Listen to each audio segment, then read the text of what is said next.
সহবাসের ৩ দিন পরের গুরুত্বপূর্ণ কিছু লক্ষণ দেখে জেনে নিন আপনি গর্ভবতী। মিলনের সময়ে পুরুষের বীর্যে থাকা লক্ষ লক্ষ শুক্রাণু নারীর শরীরে প্রবেশ করে। যদি সেই সময় বা কাছাকাছি সময়ে নারীর ডিম্বস্ফোটন হয়ে থাকে, তবে শুক্রাণু একটি ডিম্বাণুকে নিষিক্ত করতে পারে। নিষিক্ত ডিমটি ধীরে ধীরে জরায়ুর দিকে যায় এবং ৬ থেকে ৭ দিনের মধ্যে জরায়ুর দেয়ালে প্রতিস্থাপিত হয়। এই সময়েই গর্ভধারণের প্রক্রিয়া সম্পূর্ণ হয়। সহবাসের ৩ দিন পরে যেসব লক্ষণ দেখা দিতে পারে: ১. তলপেটের হালকা ব্যথা বা চাপ। যখন নিষিক্ত ডিম্বাণু জরায়ুতে পৌঁছে বসতে শুরু করে, তখন জরায়ুর পেশিতে হালকা সংকোচন হয়। এ সময় আপনি তলপেটে হালকা ব্যথা, চাপ, টানটান ভাব বা এক ধরনের অস্বস্তি অনুভব করতে পারেন। অনেকেই এটাকে পিরিয়ডের আগের ব্যথা ভেবে মনে করেন।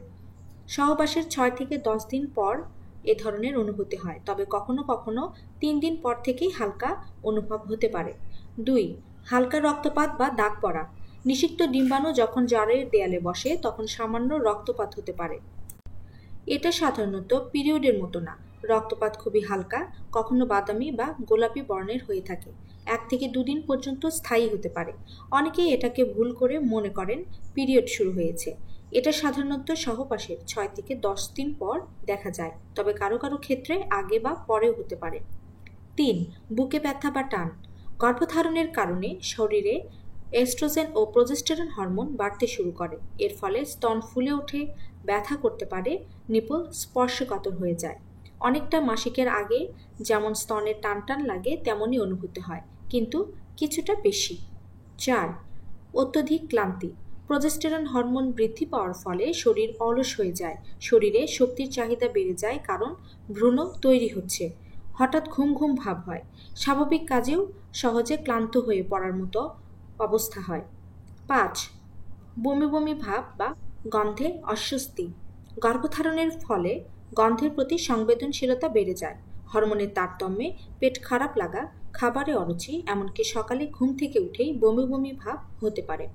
যদিও সাধারণত গর্ভধারণের ৪ থেকে ৬ সপ্তাহে এ ধরনের অনুভূতি হয়, তবে কিছু কিছু নারীর ক্ষেত্রে ৩ থেকে ৫ দিন পর থেকেই হালকা বমিভাব বা গন্ধ সহ্য না করার প্রবণতা দেখা দেয়। ৬. বেসাল বডি টেম্পারেচার বেড়ে যাওয়া। গর্ভধারণ হলে শরীরের ভেতরের তাপমাত্রা সহবাসের পর থেকেই একটু বেড়ে থাকতে পারে। যদি আপনি ওভুলেশনের সময় থেকেই প্রতিদিন সকালে জেগেই তৎক্ষণাৎ একটি ডিজিটাল থার্মোমিটার মুখে দিয়ে এই তাপমাত্রা মাপেন এবং খাতায় প্রতিদিনের তাপমাত্রা লিখে রাখেন, তাহলে এই পরিবর্তন লক্ষ্য করা সম্ভব। ৭. মেজাজ পরিবর্তন। হরমোনের হঠাৎ পরিবর্তনে মেজাজ ওঠানামা করে। আপনি হয়তো খুব হালকা কারণে কাঁদবেন, রেগে যাবেন বা মন খারাপ করবেন। ৮. ঘন ঘন প্রস্রাব। গর্ভাবস্থার শুরুর দিকে হরমোন HCG বেড়ে যাওয়ায় কিডনির উপরে চাপ পড়ে এবং মূত্রতন্ত্রে রক্ত চলাচল বেড়ে যায়। এর ফলে মূত্র তৈরি বেশি হয় এবং প্রস্রাবেরও চাপ বাড়ে।